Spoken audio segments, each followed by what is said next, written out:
Hi friends, అందరికీ నమస్కారం. ఎలా ఉన్నారు? నేనైతే చాలా బాగున్నాను. మీరు కూడా బాగుండాలని మనస్ఫూర్తిగా కోరుకుంటున్నాను. ఈరోజు కథ మిసెస్ పర్ఫెక్ట్ ఎపిసోడ్ నెంబర్ 6. ఈ స్టోరీ మీకు నచ్చితే తప్పకుండా లైక్ చేసి మన ఛానల్ని సబ్స్క్రైబ్ చేసుకోండి. ఇక లేట్ చేయకుండా స్టోరీలోకి వెళ్దాం.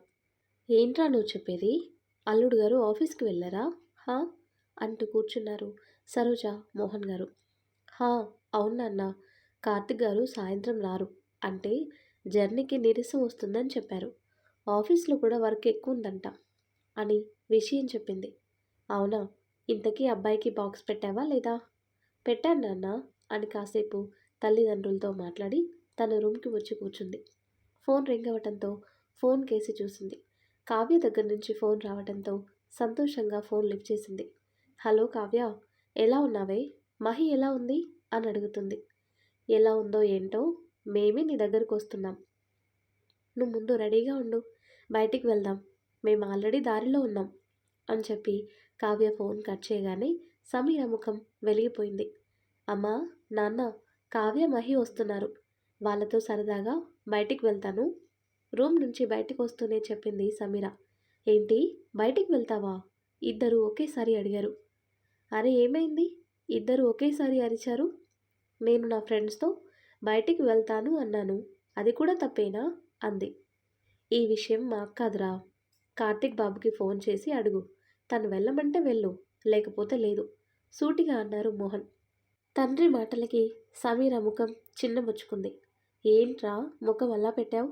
ఏం లేదు నాన్న, ఆయనకి కాల్ చేసి అడుగుతాను అని ఫోన్ తీసుకుని తన రూమ్కి వచ్చి కార్తిక్కి కాల్ చేసింది.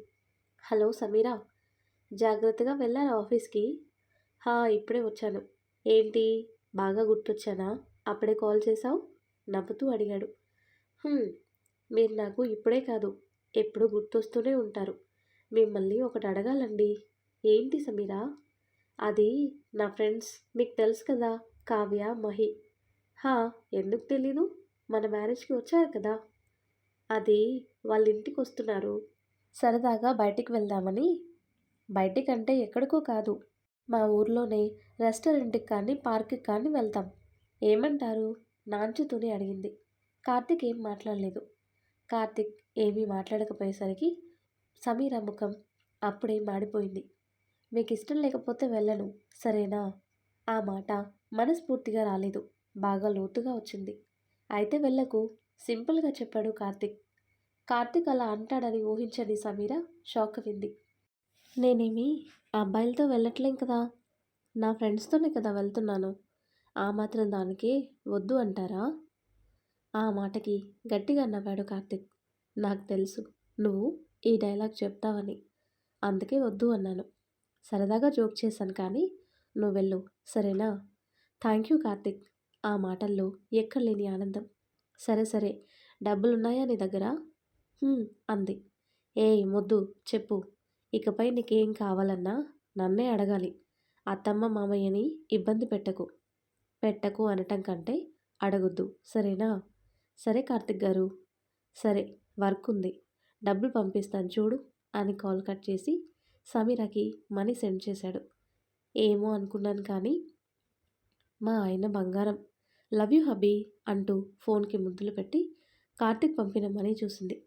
ఈ 2000 జాగ్రత్తగా ఖర్చు పెట్టు, సరేనా? మెసేజ్ కూడా సెండ్ చేశాడు. నవ్వుకుంది సమీర. ఇంతలో కావ్య, మహి రావటంతో వాళ్ళతో కలిసి బయటికి వెళ్ళింది. ఆ తర్వాత కట్ చేస్తే ఈవినింగ్ ఆఫీస్ వర్క్ పూర్తి చేసుకొని నేరుగా ఇంటికి వెళ్ళాడు కార్తిక్.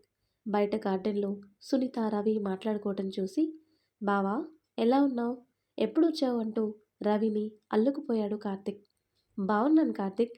ఏంటి, ముఖంలో కళ బాగా కనిపిస్తుంది నవ్వుతూ రవి అనగానే కార్తిక్ నవ్వుకున్నాడు. ఎందుకుంటాడు, మా మరదలు అక్కడ క్వీన్ అంటూ సునీత అనగానే కార్తిక్ కోపంగా చూసి, నేను బావ సీక్రెట్గా మాట్లాడుకోవాలి, నాకు కాఫీ తీసుకురా అని సునీత చేతిలో బ్యాగ్, ఆఫీస్ ఫైల్ పెట్టి చైర్లో కూర్చున్నాడు. ఒరేయ్ అంటూ కోపంగా చూసింది సునీత. అసలే రవితో చాలా రోజుల తర్వాత ఫ్రీగా కూర్చుని కబుర్లు చెబుతుంది. చూసింది చాలు కానీ కాఫీ తీసుకురా అక్క, తలనొప్పిగా ఉంది అని రవి చేతిని పట్టుకొని, బావా అక్క అంతేగాని నువ్వు చెప్పు, ఏమైంది? ప్రమోషన్ వచ్చిందా? అని తన బావతో కాసేపు మాట్లాడి సునీత ఇచ్చిన కాఫీ తాగాడు. "హుం, మొత్తానికి అనుకున్నది సాధించావు కదా! మరిప్పుడైనా పిల్లల కోసం ఆలోచించు బావా" అని రవి చేతిని పట్టుకొని అడిగాడు. "నేను దానికోసమే ఆలోచిస్తున్నాను కార్తీక్. కానీ మీ అక్క హాస్పిటల్ అంటేనే భయపడుతుంది. ఆల్రెడీ తెలిసిన డాక్టర్‌తో మాట్లాడాను. ఆయన మీ అక్కని తీసుకొని హాస్పిటల్‌కి రమ్మని చెప్పారు. కానీ మీ అక్క అస్సలు నా మాట వినటం లేదు. నాకు అర్థమైంది బావా.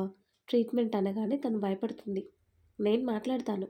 రేపు నువ్వు అక్కని తీసుకొని హాస్పిటల్‌కి వెళ్ళు" అని చాలాసేపు రవితో మాట్లాడాడు. ఈ గ్యాప్‌లో సమీర 4, 5 సార్లు కార్తీక్‌కి కాల్ చేసింది. కానీ ఫోన్ సైలెంట్‌లో ఉండటం వలన లిఫ్ట్ చేయలేదు. "ఏంటే మీ ఆయన కార్తీక్ తెగ మాట్లాడుకుంటున్నారు?" గార్డెన్ వైపు చూసి అడిగింది సుమిత్ర. "ఏమో అమ్మా, నాకు తెలీదు.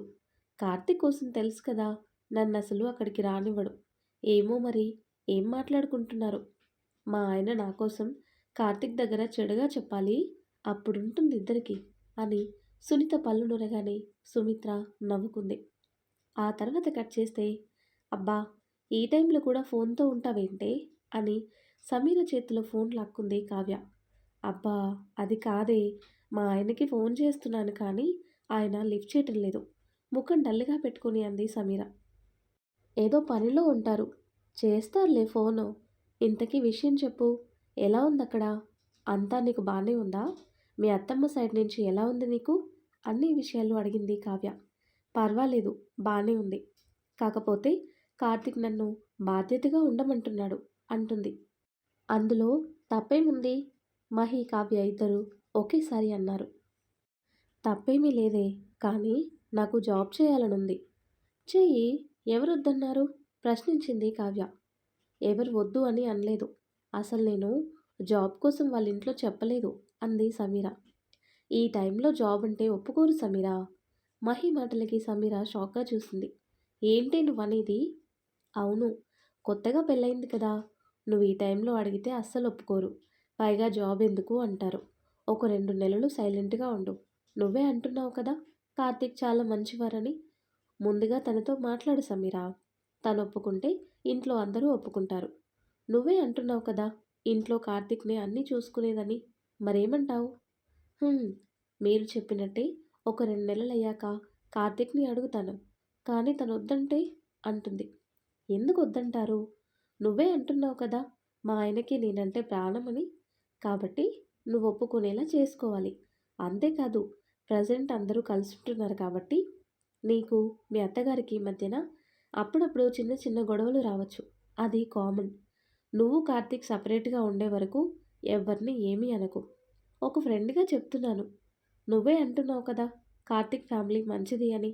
మీ అత్తగారు సెపరేట్ పెట్టే వరకు నువ్వు ఆ ఇంట్లో చాలా బాధ్యతగా ఉండాలి. నీ నడవడిక, నీ మాట తీరు, మంచితనం చూసి వాళ్ళే మీకు ఫ్రీడమ్ ఇస్తారు." అత్తగారు ఒక మాటందని ముచ్చు ముఖం వేసుకొని ఏడుస్తూ, "ఆ మాటలన్నీ కార్తీక్‌తో చెప్పకు. ఏదన్నా సరే మనసులో పెట్టుకో. నువ్వెంత కట్నం ఇచ్చినా, సారె పట్టుకొని వెళ్ళినా అవన్నీ చూడరే. చూసేది మన బుద్ధి, మన గుణం. ఆ 2 మనకి మంచిగా ఉంటే ఎవరు మనల్ని ఏమీ అనరు. నువ్వు జాగ్రత్తగా ఉండు. మీ అత్తగారు చెప్పినట్టు అన్ని పనులు చెయ్యి. రాకపోతే అడిగి నేర్చుకో" అని కావ్య, మహి సమీరాకి మంచి చెడ్డ చెప్పారు. "సరేనే. మీరు చెప్పినట్టు ఒక 2 నెలల వరకు జాబ్ విషయం ఇంట్లో మాట్లాడను. ఇప్పటికే లేటయింది. ఇంక వెళ్దామా ఇంటికి?" "హా! సరే. ముందే చెప్తున్నాను. వచ్చే నెలలో నా ఎంగేజ్‌మెంట్. నువ్వు తప్పకుండా రావాలి. ఫోన్ చేసి చెప్తాను కదా మర్చిపోకు." "అబ్బా! ఈ విషయం అప్పుడే 100 సార్లు చెప్పావు" అని తన ఫ్రెండ్స్‌కి బాయ్ చెప్పి ఇంటికి వెళ్ళింది సమీర. ఆ తర్వాత కట్ చేస్తే రవితో మాట్లాడి లోపలికొచ్చాడు కార్తీక్. "ఏంట్రా? ఇప్పటివరకు మీ బావతో ఏం మాట్లాడావు? పిలిచినా ఇద్దరూ పలకటం లేదు." లోపలికి వస్తున్న కొడుకుని అడిగింది సుమిత్ర. "ఏం లేదమ్మా, మామూలుగానే మాట్లాడాను. ఇంతకీ నాన్నెక్కడా? కనిపించటం లేదు." "ఆయన ఫ్రెండ్స్ దగ్గరికి వెళ్లారు." "ఎలా ఉన్నారు మీ అత్తమ్మ, మామయ్య గారు?" "హా! బానే ఉన్నారమ్మా. స్నానం చేసొచ్చి మాట్లాడతాను" అని కార్తీక్ తన రూమ్‌కి వచ్చి బెడ్ మీద వాలాడు. సమీర బాగా గుర్తొచ్చింది తనకి. రాక్షసి ఏం చేస్తుందో అనుకుని సమీరాకి ఫోన్ చేద్దామని ఫోన్ తీశాడు. ఆమె దగ్గర నుంచి 6 మిస్డ్ కాల్స్ చూడగానే షాక్ అవ్వడు. బాగా మిస్ అవుతున్నట్టుంది, చెప్తాను అంటూ ఆమెకి కాల్ చేశాడు. ఫ్రెష్ అవుదామని వాష్రూమ్కి వెళ్తున్న సమీర కార్తీక్ దగ్గర నుండి ఫోన్ రాగానే టవల్ పక్కన పెట్టి ఫోన్ లిఫ్ట్ చేసి, ఏంటి మీరు ఫోన్ చేసినా లిఫ్ట్ చేయరు, అంత బిజీనా అంటూ బెడ్ మీద వాలింది. లేదు, బాబు వచ్చాడు, తనతో మాట్లాడుతూ కూర్చున్నాను, తిన్నావా లేదా అని అడుగుతాడు కార్తీక్. ఎక్కడ బాబు, ఇప్పుడే కావ్య మహి నన్ను వదిలారు అంటుంది. ఇప్పటి వరకు బయటే ఉన్నారా? లేదు, మధ్యాహ్నం రెస్టారెంట్లో భోజనం చేసి కావ్య ఇంటికి వెళ్ళాం, అక్కడ రెస్ట్ తీసుకొని వాళ్ళతో మాట్లాడి ఇప్పుడే ఇంటికి వచ్చాను అంటుంది. హో, నేను లేకపోయినా నీకు టైంపాస్ బాగానే అవుతుంది కదా అంటాడు కార్తీక్. లేదండి, ఇంటికి రాగానే నాకు మీరే గుర్తొచ్చారు, చాలా మిస్ అవుతున్నాను, వచ్చేయచ్చు కదా, నిన్ను పట్టుకుని పడుకునేదాన్ని గారాబంగా అన్న సమీర మాటకి కార్తీక్ నవ్వుకున్నాడు. ఏంటి, నా మాటలు మీకు నవ్వు తెప్పిస్తున్నాయా? లేదు, నీ దగ్గరికి రావాలనుంది, కానీ ఏం చేయను చెప్పు అంటాడు. ఏం చేయని చెప్పు అంటారేంటి, రావాలనిపిస్తే వచ్చేయాలి నా దగ్గరికి అంటుంది.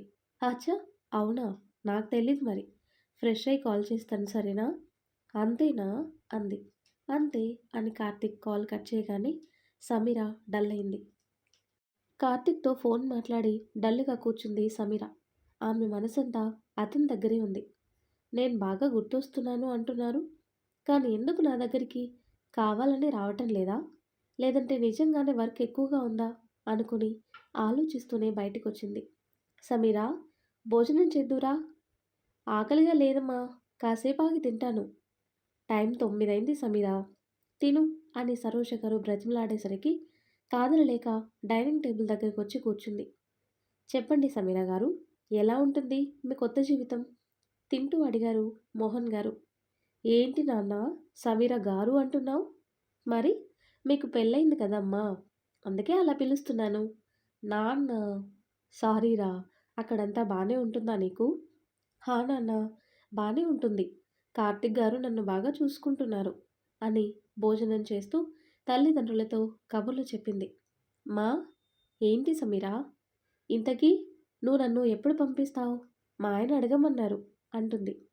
సమీర మాటకి ఇద్దరూ నవ్వుకొని, రేపు సాయంత్రం మీ నాన్నగారు తీసుకుని వెళ్తారు సరేమా అని నైట్ అంతా చాలాసేపు వాళ్ళతో మాట్లాడి సరోజ గారి దగ్గర పడుకుంది. ఆ తర్వాత కట్ చేస్తే భోజనం చేసి తన రూమ్కి వచ్చిన కార్తిక్ చాలాసార్లు సమీరకి కాల్ చేశాడు. ఫోన్ లిఫ్ట్ చేయకపోయేసరికి మోహన్ గారికి కాల్ చేశాడు. చెప్పండి బాబు, భోజనం చేశారా? హా మామయ్య, మీరు? తిన్నాను బాబు.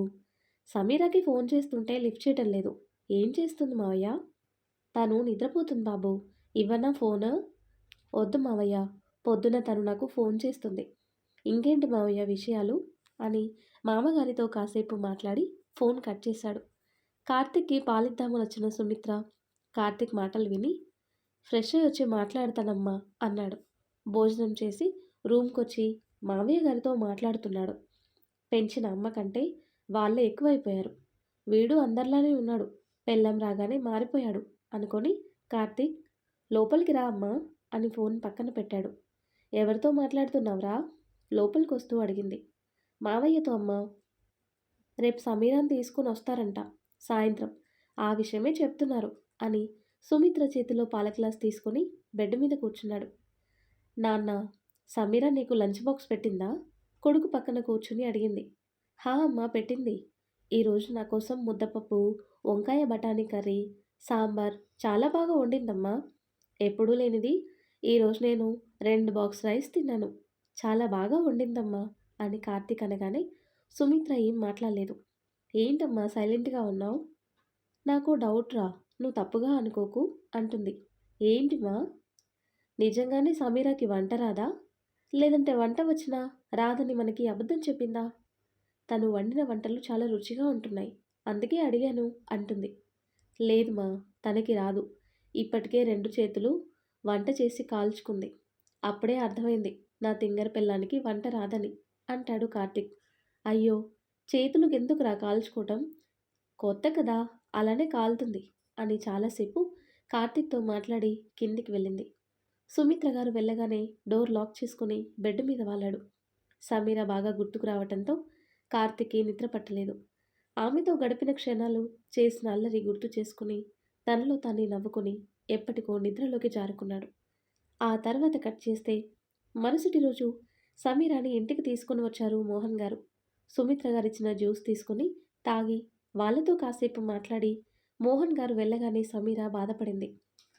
సమీరా, అత్తమ్మ చెప్పండి అంటూ నవ్వుతూ చేతిలో ఉన్న బ్యాగ్ కింద పెట్టింది. జర్నీ చేసి అలసుంటావు. స్నానం చేసిరా, కాఫీ పెడతాను. ఇంతకీ ఈ బ్యాగ్ ఏంటి అంటుంది. అమ్మ పచ్చళ్ళు, పిండి వంటలు పంపించిందత్తమ్మ.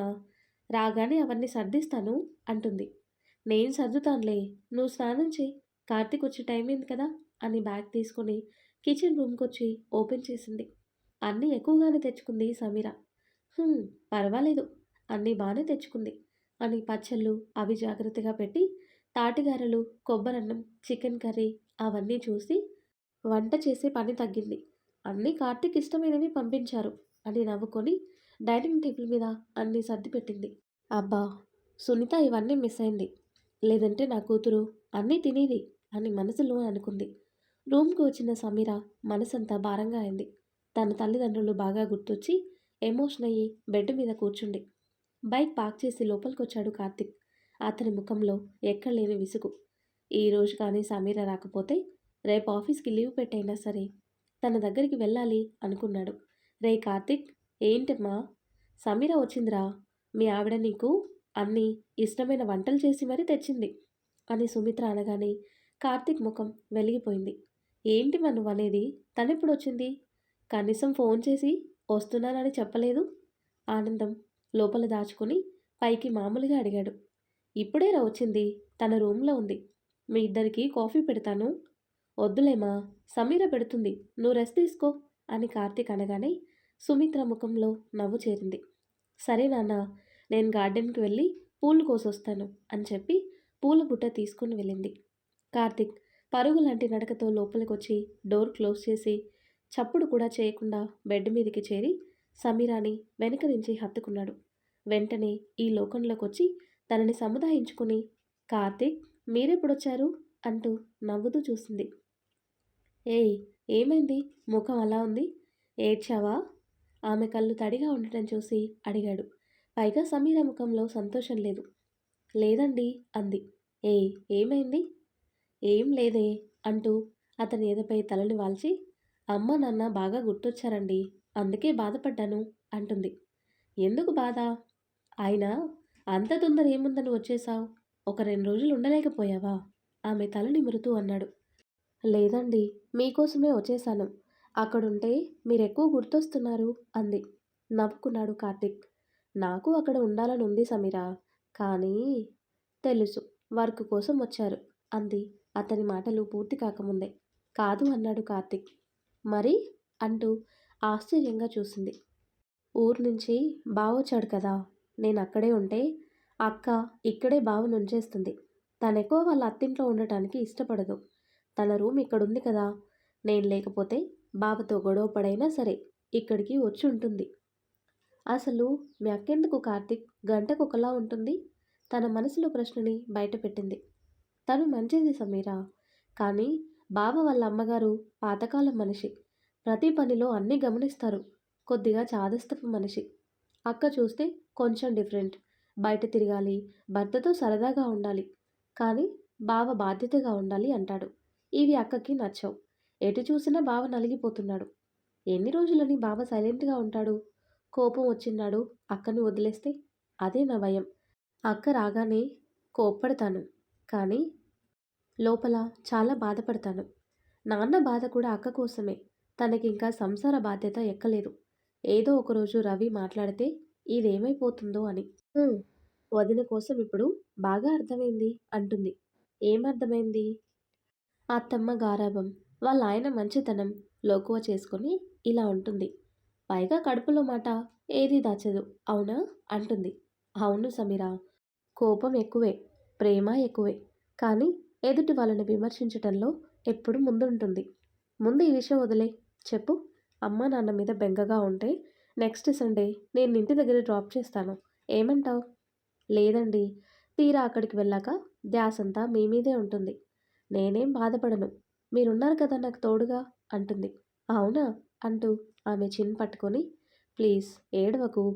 నీ కంట్లో ఆనందం మాత్రమే చూడాలి. బాధని నేను చూడలేను. ప్లీజ్ మీరా అని ఆమెని హత్తుకొని టైం చూశాడు. 6 మీరా? ఏంటండి? డ్రెస్ చేంజ్ చేసుకో. సరదాగా బయటికి వెళ్దాం. ఏంటి ఇప్పుడా? అంది కళ్ళు పెద్దవి చేసి. హా, అవును. ఏమైంది? ఫ్రెష్ అవుతాను. 10 మినిట్స్. ఈలోపు నువ్వు బట్టలు తీ అని కార్తిక్ వాష్రూమ్కి వెళ్ళాడు. ఏంటో ఈయన ఇప్పుడు బయటికి వెళ్దామంటారు. అత్తమ్మ ఏమంటుందో ఏంటో అనుకొని ఆలోచిస్తూ డ్రెస్ చేంజ్ చేసుకుని హెయిర్ దువ్వుకొని రెడీ అయింది. ఫ్రెష్ అయ్యి బయటకు వచ్చాడు కార్తిక్. సమీరా అయిందా? హా కార్తిక్. అత్తమ్మని అడిగావా బయటికి వెళ్దామని? కార్తిక్ చేతికి బట్టలు ఇస్తూ అడిగింది. ఇప్పుడు ఎలానో కిందికి వెళ్తాం కదా, చెప్పే వెళ్దాం అని రెడీ అయ్యాడు. హ్యాండ్ బ్యాగ్లో తన ఫోన్ పెట్టుకొని కార్తిక్ గారు మీకోసం కాఫీ పెడతాను. ఈలోపు మీరు రెడీ అవ్వండి. అవసరం లేదు. ఇద్దరం బయట తాగదాం కాఫీ. పద అని సమీరాని తీసుకొని గార్డెన్ వైపుకి వెళ్ళాడు సుమిత్ర పర్మిషన్ కోసం. ఏంటి కార్తిక్ ఇలా వచ్చావు? అమ్మా, నేను సమీర సరదాగా బయటికి వెళ్ళొస్తామమ్మా అంటాడు. ఎలానో వంట చేసే పని లేదు కదా అనుకొని సరే తొందరగా వెళ్ళొచ్చేయండి జాగ్రత్త అంటుంది. సరే అమ్మా. సమీరా వస్తున్నావా? హా, వస్తున్నానండి అని బయటికి నవ్వుతూ వచ్చి అత్తమ్మ వెళ్తాను. "హ్మ్, జాగ్రత్తగా వెళ్ళిరండి అని సుమిత్ర లోపలికి వెళ్ళగానే సమీరాని తీసుకొని బయటికి వెళ్ళాడు. అత్తమ్మ ఒప్పుకోరేమో అనుకున్నానండి అంటుంది. ఎందుకు ఒప్పుకోదు? మనం వెళ్ళి బయటే ఉండిపోం కదా అని సమీరాని మూవీకి తీసుకొని వెళ్ళాడు. ఏంటండి సినిమాకి తీసుకుని వచ్చారు? కంగారుగా అడిగింది. ఎందుకు కంగారు పడతావు? నిన్ను తీసుకుని వచ్చింది అడవికి కాదు సినిమాకి అంటాడు. అది కాదండి, మూవీ ఏ టైంకి అవుతుందో తెలియదు కదా, అత్తమ్మ ఏమన్నా అంటారని భయమండి అంటుంది. ష్, మాట్లాడితే అత్తమ్మ అత్తమ్మ. నువ్వెందుకు భయపడుతున్నావు? వచ్చింది నాతో కదా, అమ్మ ఏమీ అందు కానీ పద లోపలికి అని టికెట్స్ తీసుకుని లోపలికి వెళ్ళారు. ఆ తర్వాత కట్ చేస్తే భోజనం చేసి హాల్లో కూర్చున్నారు సుమిత్ర, నరేష్ గారు. ఏంటి సుమిత్ర, కార్తీక్ సమీర ఇంకా రావటం లేదు? సరదాగా బయటికి వెళ్ళారు అంటున్నావు. టైం చూస్తే 10 ఒకసారి ఫోన్ చేయి కార్తీక్కి. ఇప్పటికే 10 సార్లైనా చేశానండి, కానీ ఎక్కడా వాడసలు ఫోన్ లిఫ్ట్ చేయటం లేదు. ఇద్దరూ ఎక్కడికి వెళ్ళారో ఏంటో, నాకైతే టెన్షన్గా ఉందండి అంటుంది. సరిపోయింది. వెళ్ళే ముందు నీకు చెప్పారు కదా, నువ్వైనా అడగాలి కదా ఎక్కడికి అని. బయటికి వెళ్ళినప్పుడు ఎక్కడికి అని ఎలా అడుగుతాను? నాకు తెలిసి ఏ సినిమాకైనా వెళ్ళుండాలి అంటుంది. నువ్వు అనుకుంటే సరిపోద్దా? కోపంగా అన్నారు. ఏంటి నాన్నగారు నేను లేని టైం చూసి అమ్మ మీద కోప్పడుతున్నారు? లోపలికి వస్తూనే అడిగాడు కార్తిక్. కొడుకు కోడల్ని చూడగానే ఊపిరి పీల్చుకున్నారు నరేష్ గారు, సుమిత్ర. రే, ఎక్కడికి వెళ్ళారు? అయినా బయటికి వెళ్ళి ఇంతసేపా? వాడంటే మగాడు. నీకేమైంది సమీరా? నువ్వైనా తొందరగా వెళ్దామని చెప్పాలి కదా ముక్కుసూటిగా అంది సుమిత్ర. ఎందుకో ఆ మాటకి సమీర మనసు చివుక్కుమంది. అబ్బా అమ్మ, సమీరని సినిమాకి తీసుకుని వెళ్ళాను, అందుకే లేట్ అయింది అంటాడు కార్తిక్. ఫోన్ చేస్తే లిఫ్ట్ చేయరు. కనీసం లిఫ్ట్ చేసి సమాధానమైనా ఇవ్వాలి కదా. అసలు నీకేం తెలుసురా, మీ నాన్న నేను ఎంత కంగారు పడ్డామో అని సుమిత్ర అనగానే కార్తిక్ ఏమీ మాట్లాడలేదు. అబ్బా, ఇంకా ఆపుతావా? వచ్చారు కదా. రేయ్, ముందు మీరు లోపలికి వెళ్ళండి. అమ్మ సమీరా, మావయ్య అంటూ ముందుకొచ్చింది. మీ అత్తమ్మ మాటలు నువ్వేం పట్టించుకోకు. ముందిద్దరూ భోజనం చేసి పడుకోండి. సుమిత్ర, నువ్వురా పడుకుందాం అని నరేష్ గారు లోపలికి వెళ్ళగానే సుమిత్రకి కోపం వచ్చింది. ఫోన్ సైలెంట్లో పెట్టానమ్మా, అందుకే లిఫ్ట్ చేయలేదు. సమీర, ఫ్రెష్ అయ్యి వస్తాన్న బట్టలది భోజనం రూమ్కి తెచ్చేయి అని కార్తీక్ లోపలికి వెళ్ళాడు. ఇద్దరూ భోజనం చేయండి అని సుమిత్ర కోపంగా తన రూమ్కి వచ్చి బెడ్ మీద కూర్చున్న నరేష్ గారి ఎదురుగా నిలబడి ఏంటండి మీరు సమీరతో అలా మాట్లాడుతున్నారు అంటుంది. నేను బాగానే మాట్లాడుతున్నాను, నువ్వే నోరు జారుతున్నావు అన్నారు చేతిలో ఉన్న ఫోన్ పక్కన పెట్టి. ఏంటి, నేను నోరు జారుతున్నానా? హా, మరి వాడంటే మగాడు, నీకేమైంది? నువ్వైనా మాట చెప్పాలి కదా అన్నావు. అంటే అక్కడ అర్థం ఏంటి అంటాడు. అర్థం ఏంటండి?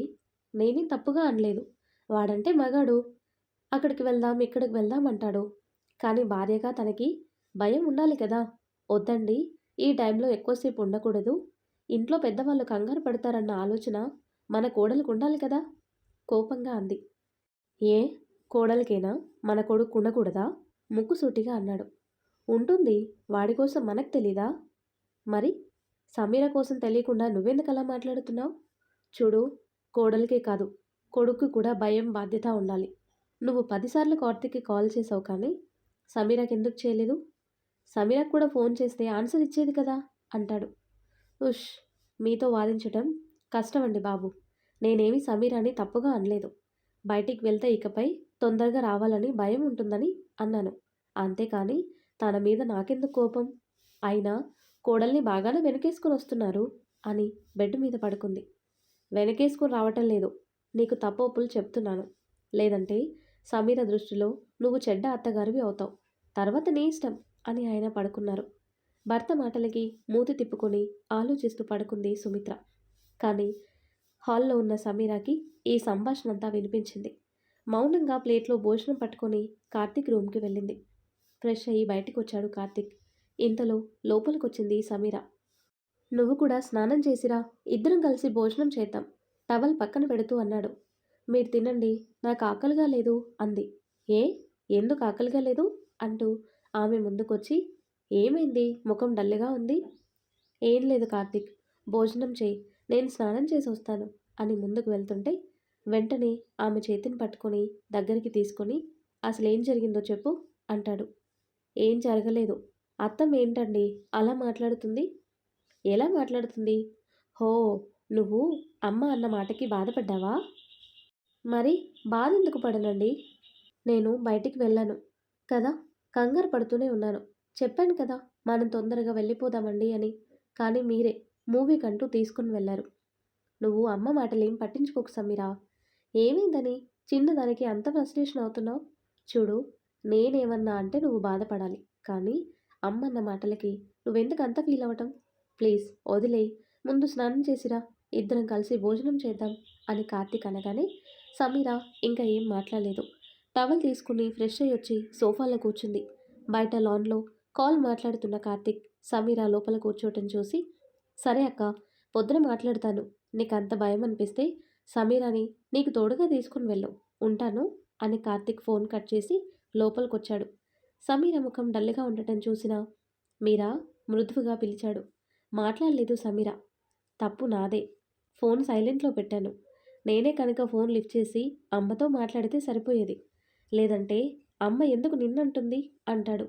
నా బాధ అది కాదండి అని సమీర మాట్లాడుతుంటే వెంటనే ఆమె నోటి మీద చేయి వేసి, తెలుసు, తానేదో టెన్షన్లో ఒక మాట అంది. ఆ మాటకి నువ్వు బాధపడాల్సిన అవసరం ఏం లేదు. ప్లీజ్ జరిగింది మర్చిపో. ఆకలిగా ఉంది, అన్నం పెట్టవా అని కార్తీక్ అనగానే సమీర జరిగింది మైండ్లోనే డిలీట్ చేసి, కూర్చోండి భోజనం వడ్డిస్తాను అంది. లేదు, నువ్వే తినిపించు అన్నాడు. ఏంటి, నేను తినిపించాలా? తమరు చిన్న పిల్లాడనా? నడుం దగ్గర చేతిని పెట్టుకొని ఫోజ్ ఇచ్చి అడిగింది. ఆ ఫోజ్ కార్తీక్కి బాగా నచ్చింది. అవును, నీ దగ్గర నేను చిన్నపిల్లాడినే, ఏ, ఎందుకు తినిపించవు అంటాడు. తినిపించను అంతే అని ప్లేట్ తెచ్చి అతని పక్కన కూర్చుని తినండి అంటుంది. చెప్పాను కదా తినిపించమని. ఏ, ఎందుకు తినిపించవు? సూటిగా ఆమె కళ్ళల్లోకి చూసి ఆమె చేతిలో ఉన్న ప్లేట్ తీసుకొని తానే స్వయంగా ఆమెకి తినిపించాడు. నవ్వుతూ అతని చేతిని గట్టిగా పట్టుకుంది. ఏంటి మేడం, తినిపించనన్నారు కదా, మరి నేను పెడుతుంటే అంత ఆనందంగా తింటున్నారేంటి అంటాడు. ఏమో, మీ చేతుల్లో ఏదో మాయుంది, అందుకే అంత ఆనందంగా తింటున్నాను. నాకు తినిపిస్తే మీరేమీ అరిగిపోర్లే. అయినా మీరు చేసిన పనికి మీరే నన్ను బుజ్జగించి తినిపించాలి, కాబట్టి నాకు తినిపించటంలో తప్పు లేదులే అంది. అబ్బో అంటూ ఆమెకి భోజనం తినిపిస్తూ తను భోజనం చేశాడు. ఇద్దరూ కాసేపు కబుర్లు చెప్పుకొని బెడ్ మీదకి చేరారు. ప్లీజ్, ఇప్పటికే అలసిపోయాను, ఈరోజు ఏమీ వద్దు కార్తీక్, కావాలంటే రేపిస్తాను అని అతని ఎదపై తలని వాల్చుతూ అడిగింది. సరే రెస్ట్ తీసుకో అని ఆమెని జోకొడుతూ తాను నిద్రలోకి జారుకున్నాడు. మరి ఆ తర్వాత ఏం జరుగుతుందో నెక్స్ట్ వీడియోలో తెలుసుకుందాం. ఎంతో ఇంట్రెస్టింగ్గా ఉండే ఈ స్టోరీ నెక్స్ట్ పార్ట్స్ కోసం ఈ వీడియో లైక్ చేసి మన ఛానల్ని తప్పకుండా సబ్స్క్రైబ్ చేయండి. Thanks for watching.